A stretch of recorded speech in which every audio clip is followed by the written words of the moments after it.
La contre-expo Léonard de Vinci, donc j'ai conçu les choses un peu différemment parce que là je vais juste me focaliser sur l'exposition, sachant que je vous ai montré ce qui n'était pas venu, mais il y a de très belles choses qui sont venues aussi bien sûr. Alors la question c'était le Saint Jérôme du Vatican, est-ce qu'il va venir? C'est ce que proposait Didier Rickner comme interrogation. Oui, il est venu, il appartient en fait au Vatican.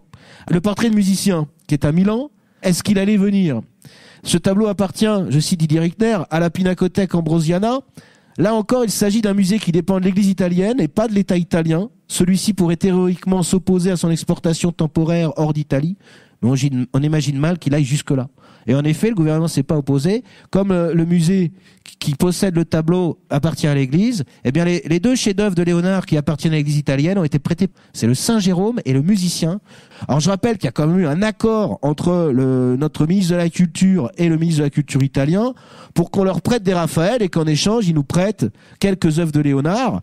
Mais enfin, c'est quand même un peu du bluff tout ça, parce que encore une fois, les œuvres des offices ne sont pas venues. Et le musée des offices de Florence a été quand même pas très généreux dans les prêts. Même dans les dessins, il y a des dessins fabuleux qu'ils n'ont pas prêtés. Est-ce qu'ils ont été demandés? Je sais pas, mais il est clair que quand on voit l'exposition, avec notamment toute une série d'études de Léda et de femmes, ce dessin-là aurait admirablement complété les 6 messes du Louvre, il n'est pas venu.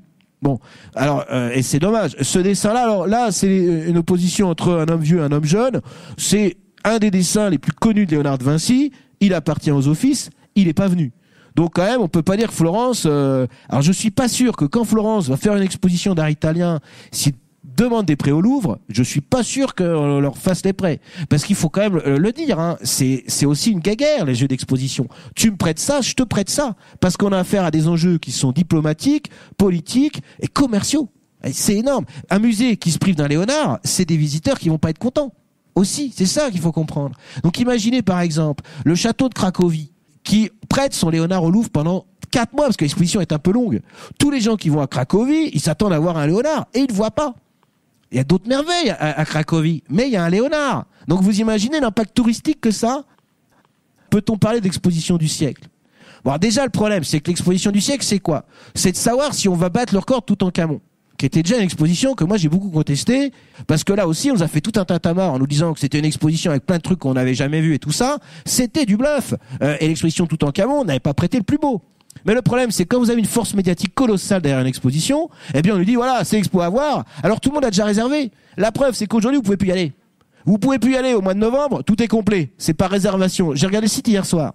Vous pouvez y aller encore au mois de décembre, mais alors pressez-vous, hein, parce qu'il reste plus qu'une date, c'est le 4.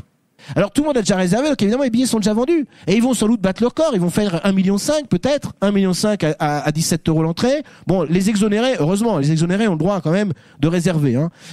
Bon, on va dire voilà, enfin imaginez 17 €, enfin si ne serait-ce que par 1 million, c'est 17 millions d'euros qui rentrent dans les caisses du Louvre là quand même. Hein. Bon, il y a TVA tout ça, mais enfin, donc c'est une opération commerciale colossale. Et alors évidemment tout le monde rentre là-dedans. L'exposition du siècle, parce que vous pouvez pas y échapper. Bon là je vous prends parce que j'ai eu la chance de faire un petit voyage à la Toussaint.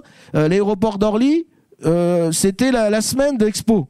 Bah, sur le présentoir il y a que ça. Vous voyez. Alors si vous voulez une connaissance des arts du Gréco, faut chercher en dessous sous les piles. Hein.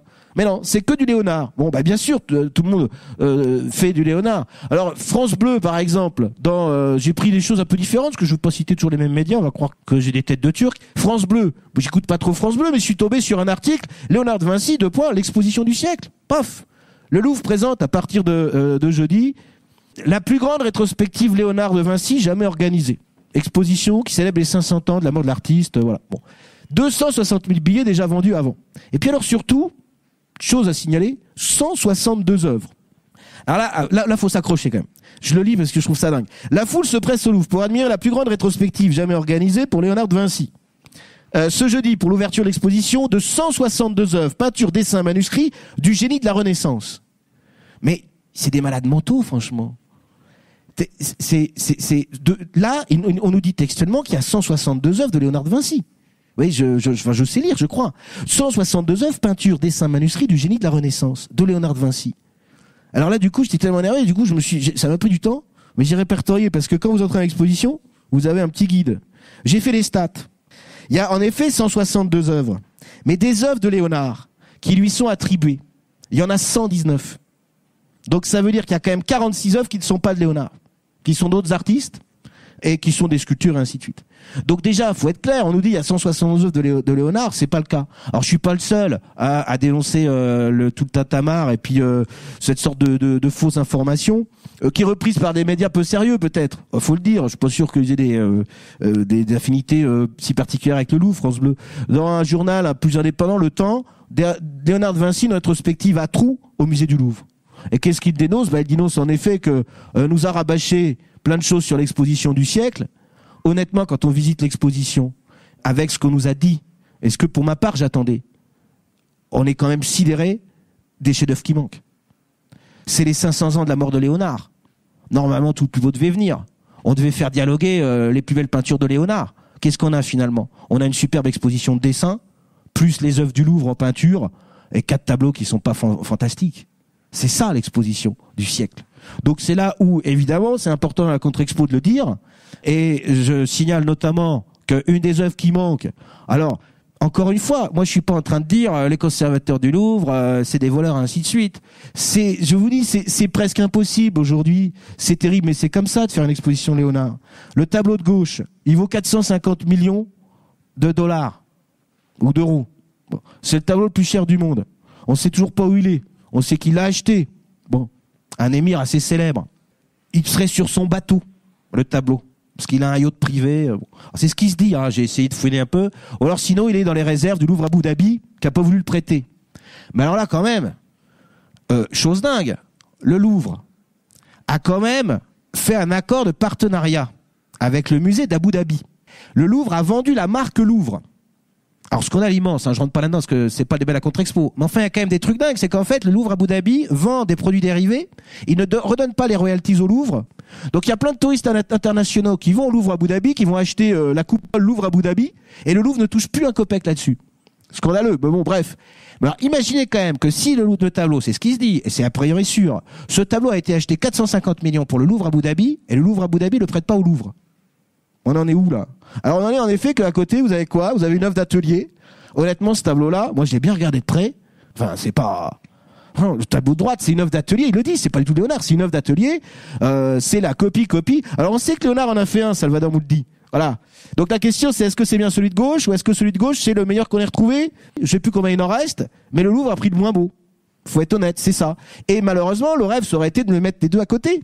Ce qui est significatif aussi, ça c'est pas toujours bon signe quand même, c'est que l'œuvre qui sert d'affiche à l'exposition, eh bien c'est la Belle Ferronnière, mais c'est un tableau du Louvre. Vous pouvez le voir n'importe quand vous allez au Louvre.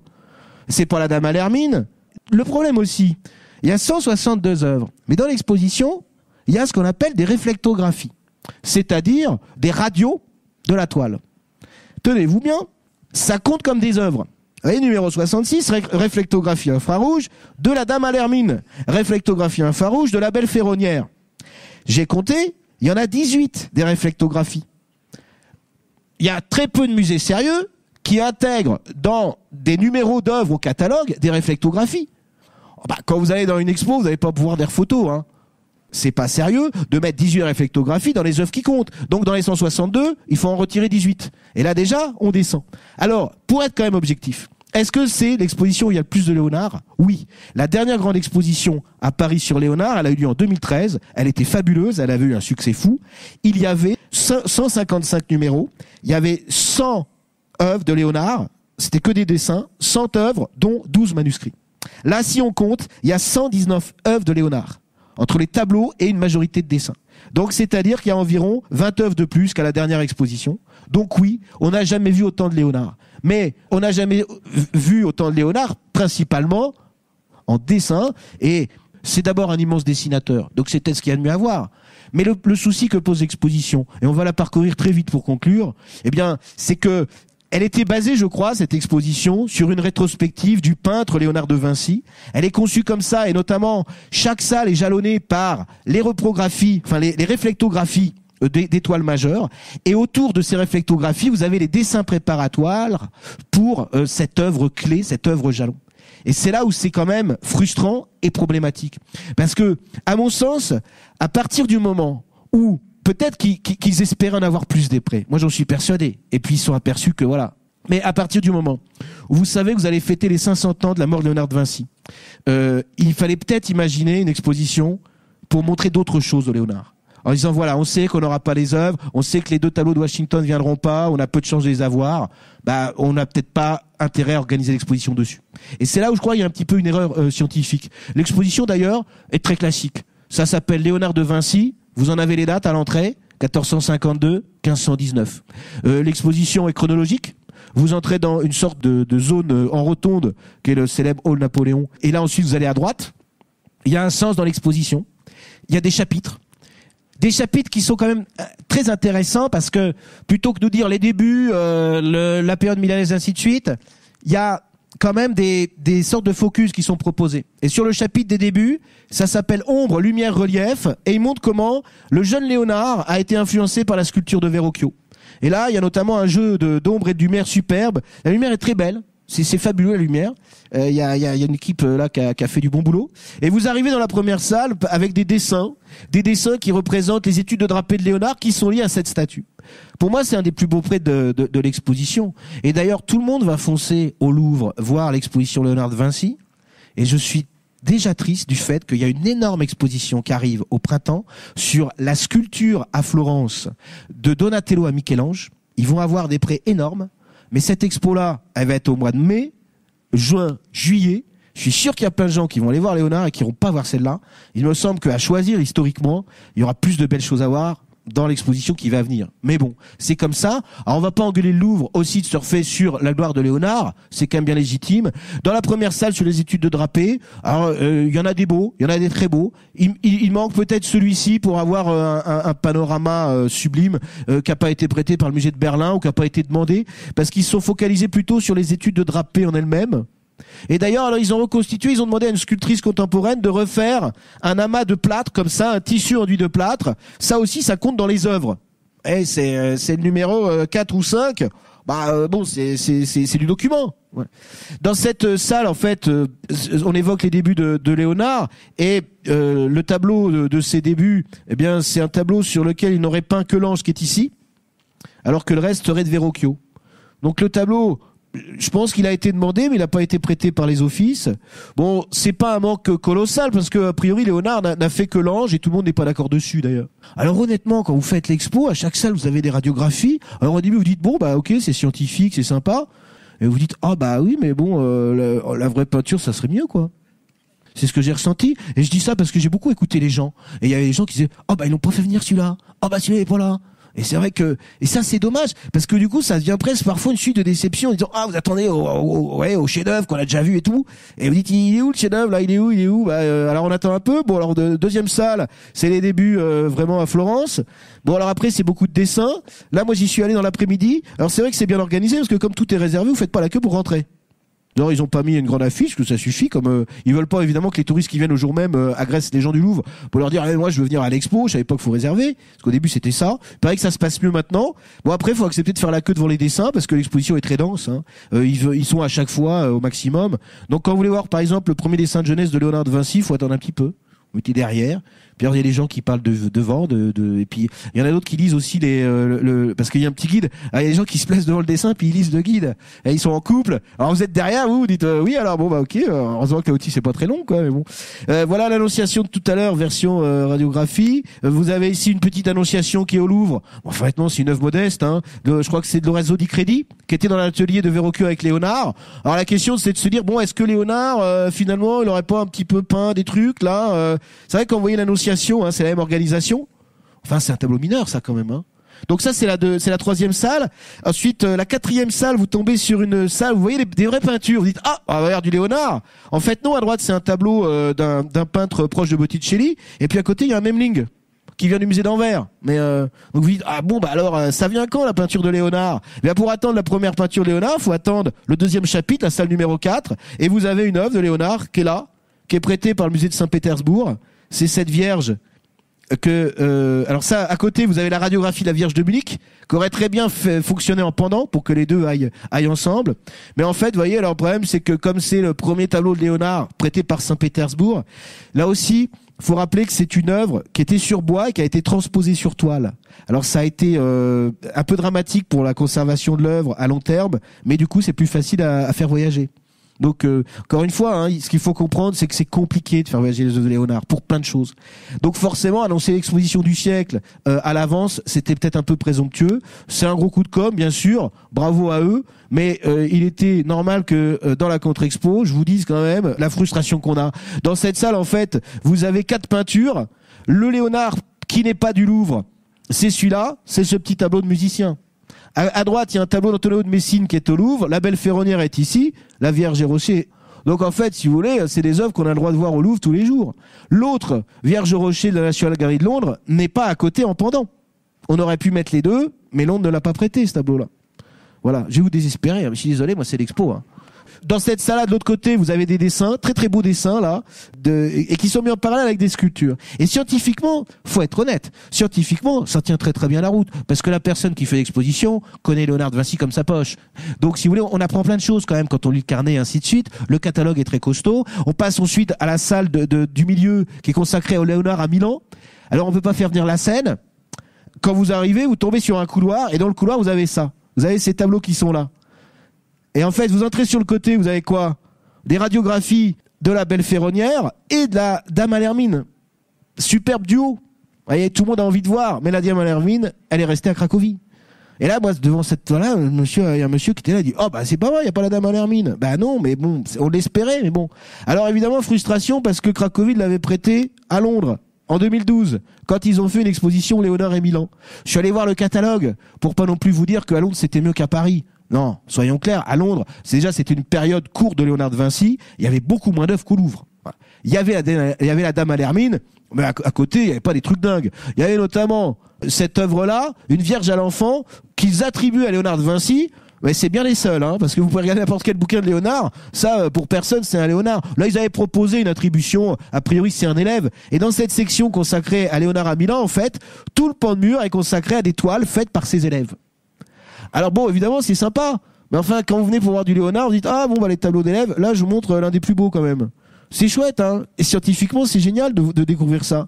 Mais le problème, c'est que tous ceux qui viennent pour voir du Léonard, bah, ils vont être frustrés. La grande salle qui amène vers la dernière partie d'exposition vous montre la meilleure copie de la scène qu'on ne peut pas déplacer. Et à gauche, là, il y a l'homme de Vitruve. Ici, c'est tous les dessins. Alors, il faut faire la queue, mais franchement, là, c'est un régal. Là, il y a plein de trucs fabuleux. On passe des machines, on passe à l'anatomie, les études de plantes. Faut prendre votre courage à deux mains. Vous êtes là. Voilà, évidemment, tout le monde vous bouscule et tout, mais faut être en forme physiquement, quoi. Sur le côté. Non mais c'est vrai, franchement c'est épuisant comme expo. Sur le côté de la scène, vous avez des copies faites par un élève. Donc ça c'est des œuvres en plus, mais c'est pas de Léonard. De l'autre côté, il y a l'homme de Vitruve, je veux pas vous le montrer. Je préfère une caricature du canard enchaîné pour vous dire le succès de l'œuvre jusqu'à aujourd'hui. Il faut rappeler, hein, dans le traité de Vitruve, et ça c'est un traité de Vitruve contemporain de Léonard, enfin le premier traité de Vitruve il est publié juste après la mort de Léonard en 1521, ça c'est le traité original. Et vous le voyez, l'homme de Vitruve, mais qui est pas fait d'après Léonard, qui est fait d'après un autre dessin. Évidemment, ce qui est génial chez Léonard, c'est qu'il s'est intéressé à Vitruve bien avant qu'on réédite ses ouvrages sur l'architecture. Donc là aussi, la passion qu'il a eue pour l'antique, elle a été presque scientifique. Et puis donc, cette grande salle a deux thèmes, la science et la vie. Et la science et la vie, en fait, eh bien, c'est l'objet de la dernière section. On va passer à la vie, et je conclue en vous montrant alors le rapprochement d'œuvres. Le plus intéressant, c'est ces deux œuvres-là. Celle-ci a été restaurée, mais il manque la Joconde à côté de ça pour comparer le paysage. La tendance voudrait que l'œuvre de gauche soit peut-être l'original, une Vierge qui a été commandée par Louis XII à Léonard de Vinci. Et de voir l'œuvre restaurée à côté de son pendant, parce que Léonard a dû faire les deux en même temps, ça, c'est vrai que c'est un des bonheurs de l'exposition. C'est dommage qu'on n'ait pas le dessin préparatoire pour l'œuvre qui est à droite, qui est dans la collection de la Reine d'Angleterre. Le dernier couloir, c'est le retour à Florence. Alors là, c'est un mur sur la dernière fresque de Léonard à Florence qui a été détruite. Et puis de l'autre côté, la Leda et le Cygne, dont la belle copie est venue de Florence aux Offices. Donc le plus beau tableau des Offices, c'est une copie. Alors on aurait pu enrichir avec une petite Leda, mais peu importe. Et la salle finale, c'est la Sainte-Anne. Alors le carto préparatoire de la Sainte-Anne est là, il est venu de Londres et il dialogue avec la vraie Sainte-Anne. Enfin, la vraie, la définitive, celle qui est au Louvre. Je rappelle quand même que le Louvre avait déjà fait une exposition sur Sainte-Anne en 2012.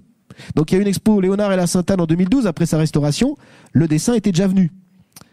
La fin, donc c'est cette petite enclave. Là, il manque le Christ dont je parlais tout à l'heure. Vous en avez une version qui est quand même un peu mineure. Et la dernière salle, eh bien, c'est une toute petite salle sur Léonard en France, 3 années. Mais c'est vrai qu'il a très peu produit. On a quasiment rien de lui. Et alors, l'exposition se conclut sur un autoportrait. Non, pas l'autoportrait de Turin, qui est à gauche, qui est l'autoportrait le plus célèbre de Léonard de Vinci. C'est celui-ci qui conclurait l'exposition idéale, l'exposition rêvée. À la place, vous avez l'autoportrait de Léonard fait par un de ses élèves. Mais il faut au bout d'un moment être raisonnable avec les œuvres. Et je crois que si les œuvres ne viennent pas, c'est pas uniquement pour des questions de guéguerre, c'est parce que on veut plus abîmer les œuvres de Léonard de Vinci. Et tant mieux pour lui et pour son œuvre. Les notes de la contre-expo, très vite, c'est 13 partout. Voilà, comme ça c'est simple. La pertinence d'expo, c'est bien, mais c'est pas complètement nouveau. La scénographie, c'est bien, mais je trouve qu'il y a des zones un peu sombres. Et puis la salle où il y a tous les dessins à la suite, on étouffe très vite. Donc il aurait fallu prendre un peu plus d'espace. La qualité des œuvres, j'ai mis 13.